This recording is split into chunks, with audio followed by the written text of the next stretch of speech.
On the 17th of November 2023, I started a 30-day RG Nano challenge, the most difficult 30-day challenge to date. A challenge I knew would be difficult, but it turns out not for the reasons I thought. But first we need to go back a couple of months, to earlier in the year when I did the 30-day DS challenge. During the DS challenge I started playing Chrono Trigger for the first time, a game I was really enjoying but didn't get around to finishing during the 30-day DS challenge. A game that also inspired the start of the Retro Refresh Game of the Month. With Game of the Month starting in November 2023 and the first game being Chrono Trigger, I knew I couldn't start the RG Nano challenge until I'd finished Chrono Trigger. I also didn't want to start the challenge in December as I knew there were going to be lots of other games I wanted to play over Christmas. You see, Christmas is one of those most nostalgic times for me for video games, as it reminds me of the games I used to get as a kid for Christmas and the video games I'd enjoy playing during the holidays. That is why the genre and generation of gaming I get most nostalgic for around the winter months are stealth games and PS1 games. So as winter approached and the nostalgia started growing strong, I was really craving playing some PS1. This was ideal because once I'd finished Chrono Trigger on the DS, I could jump straight onto the RG Nano challenge and start enjoying some PS1 games on this tiny wonder. The RG Nano is a mighty little beast of a console from Anbernic that has a heck of a lot of charm. On first impressions it looks a little bit like a gimmick console, but once you get it in your hands you realise the true quality of the RG Nano. A solid feeling aluminium shell holds a very well built micro Game Boy style console that manages to cram in even 2 shoulder buttons. Just enough to enable you to enjoy a decent amount of PS1 games, as well as a huge library of earlier consoles like the SNES, Mega Drive, the whole Game Boy family and more. It really is quite amazing what is packed into the RG Nano, and to top it all off, it has a gorgeous, albeit small, 1-inch screen. So library and game choice shouldn't really be an issue with the RG Nano. The challenge will come in being able to exclusively use such a small console for 30 days straight. At least that's what I thought. On the 17th of November, I finally beat Lavos and completed Chrono Trigger, a game I was really pleased to get under my belt. It was now time to put down the DS and pick up the RG Nano for the next 30 days. Straight away I jumped into the PS1 library and the first game I felt like playing was Worms. A game I have a lot of nostalgia for and a game I thought would work well on a small portable device. Instantly, the RG Nano screen just felt smaller than I remembered. Not only that, but I couldn't even get off the main menu screen. The problem being I couldn't read anything as the writing was too small. In the end, I had to look up a video of the main menu just to figure out what to press. Once I got into the game, things weren't any better. Everything was just too crammed. So I decided to play something else, as this awkward experience was already starting to wreck some of the PS1 magic for me. I decided to move on to Gran Turismo, and this was much better. My eldest son saw me playing and asked how was I able to play on such a small console, so I let him have a go. He really enjoyed it, but admitted it was pretty tricky. Gran Turismo was definitely a more enjoyable experience, mostly down to the type of game it is and the visuals. With Worms, the characters are pretty small, even on a large screen. So on the Nano screen, they were really difficult to see. However, the cars on Gran Turismo are quite large on the screen, so it's much easier to see those. Also, by nature, racing games are a little bit less finicky than a game like Worms, so the Nano handles it much better. Still, I wasn't really getting the PS1 fix I'd hoped for, and it felt like I was kind of spoiling the experience of those games somehow. So I decided to play a different generation, some handheld consoles, to see if that was any better. At the end of the day, games on handheld consoles are designed to be played on a smaller screen, so that could help. And boy did it make a difference. I really needed to satisfy that initial urge to play Worms, so I tried Worms Party on the Game Boy Advance, and that was brilliant. The difference with trying to play the PS1 version was night and day. The words were fully readable. The worms looked great on screen. They were bigger and clearly designed for a smaller screen. Even though I enjoyed playing Gran Turismo on the Nano, the difference with playing Game Boy Advance games was huge. I was really looking forward to playing some PS1 games on the Nano, and although it is great fun giving them a go, I think I need to change my expectations of what I will be spending most of my time playing during the 30-day challenge. The next day I had to take my youngest son to his friend's birthday party. I never really look forward to these events as I don't really know the other parents that well, but I like how much my son enjoys the parties and it's great for building his friendship group. Usually I'll just sit there, make some small talk and mess about on my phone, but I decided to take the Nano with me. And this was one of the moments where the Nano really started to shine. Usually I'd be self-conscious about sitting there playing a handheld console. Not that I should, or that playing on a console should be any different than using your phone, but people just kind of see it differently, and I just can't be bothered with the comments of, oh, I used to play that when I was a kid. However, the Nano was brilliant. I could easily play it with one hand, and it was so discreet. Even when people did notice, they didn't know what it was, so I could just enjoy playing some worms while making small talk and not feel awkward. As the day carried on, I started realizing something was missing though.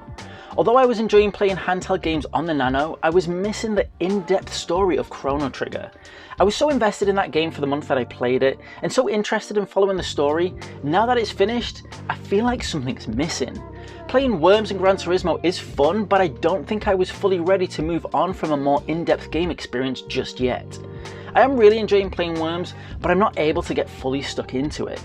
I decided to research some games to play and maybe play some recommendations from previous challenges that I never got round to. Mech Platoon was a recommendation by Sega Head when I was doing the 30-day Game Boy Advance challenge, so I decided to give that a go. Mech Platoon is a really great strategy game. I love strategy games, but I prefer the ones that don't try too hard to be overcomplicated. One of my favourite strategy games of all times was Z. Mech Platoon really reminds me of that. It's simple enough to get into quickly, but it still presents a really good strategy challenge. Once again, I think it plays really well on the RG Nano, and that is definitely due to the fact that it is a game that was designed for handheld consoles. The RG Nano itself is a really great portable device. It's a perfect pick up and play console that you can use in pretty much any scenario.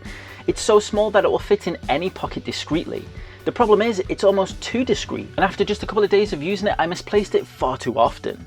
I've been carrying it with me pretty much all day, every day, but even so, there have been times when I couldn't find it, or just blatantly couldn't see it when it was right in front of me, with it even slipping out of my pocket once or twice on the couch a few times. Back to Mech Platoon, and despite how great it truly is, I still just can't seem to get fully into it.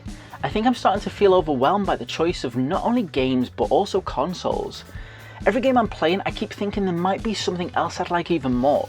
Unlike the previous challenges where I'd be focused on one library with a select few games, with the RG Nano I have access to multiple libraries of almost all the games available for each system.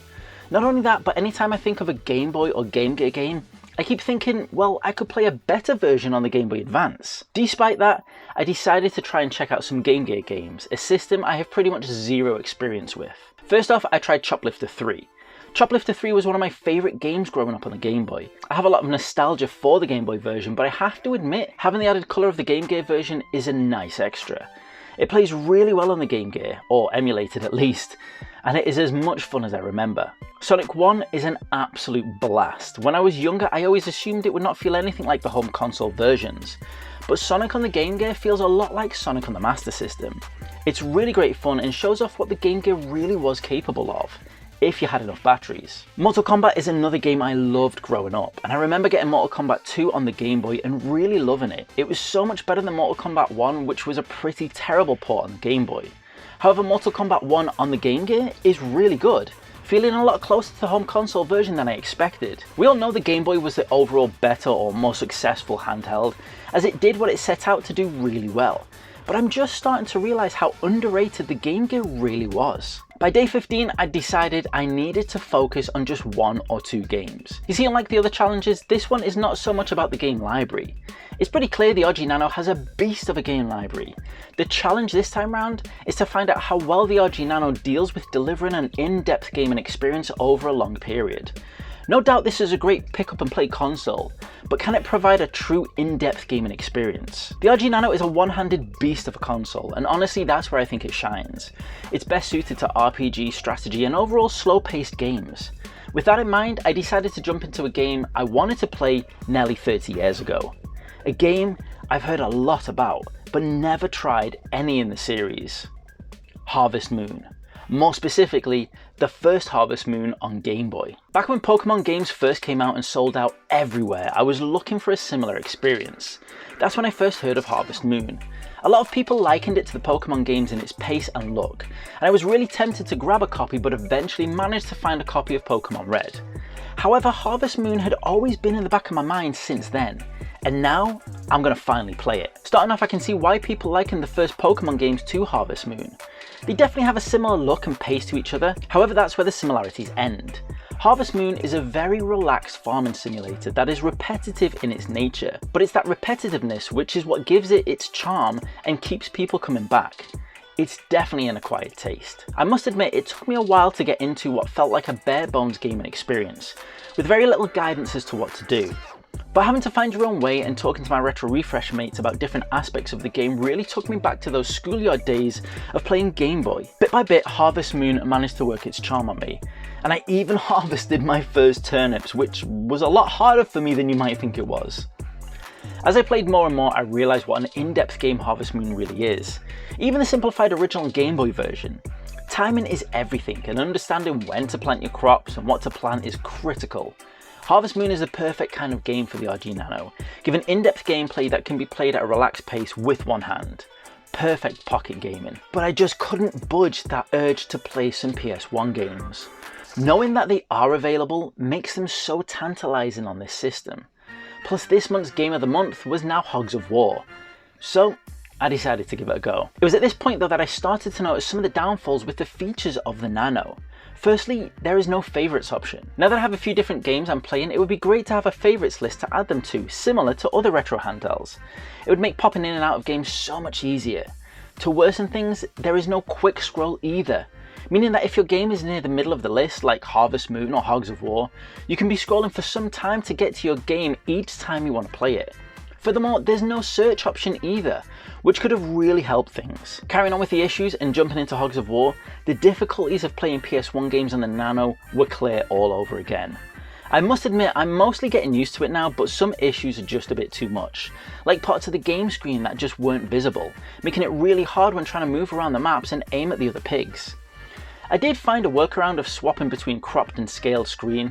That really helped and made the game much more playable. However, the issues weren't over. As we said earlier, the RG Nano manages to pack in shoulder buttons, but only 2 of them. Hogs of War, however, requires the use of 4 shoulder buttons to help with the aiming. For the most part, you can get away without using them, but some of the later trickier levels need the missing shoulder buttons for more precise aiming. And there's nothing you can really do about that. My mind keeps bouncing around from game to game, console to console, struggling to focus on any game and truly enjoy it. I'm thinking that going back to some classics might help, something like a good old-fashioned Mario game. However, the RG Nano doesn't come with any Mario games pre-installed. It comes packed with absolutely thousands of games, but not a Mario name in sight.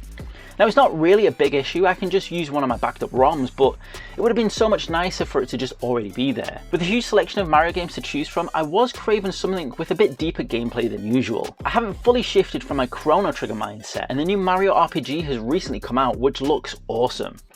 I could play the original Mario RPG on the SNES, but decided instead to play Mario & Luigi Superstar Saga. A really great game that spins the classic Mario gameplay on its head. It's an RPG game that has you playing as Mario and Luigi with some truly unique single-player co-op gameplay. Mario and Luigi need to help Bowser out against a mutual foe in the Bean Bean Kingdom, using some great tag team gameplay while exploring around. I'm really enjoying this Game Boy Advance game, and it works brilliantly on the RG Nano. As a matter of fact, I've been enjoying the Nano so much the last few days that I decided to pick up an even smaller console, the Pocket Sprite. This is a console that I haven't been interested in to date, mostly down to its excessive price for what it offers. However, it did pop up on a Black Friday deal for $15, so I couldn't really turn it down.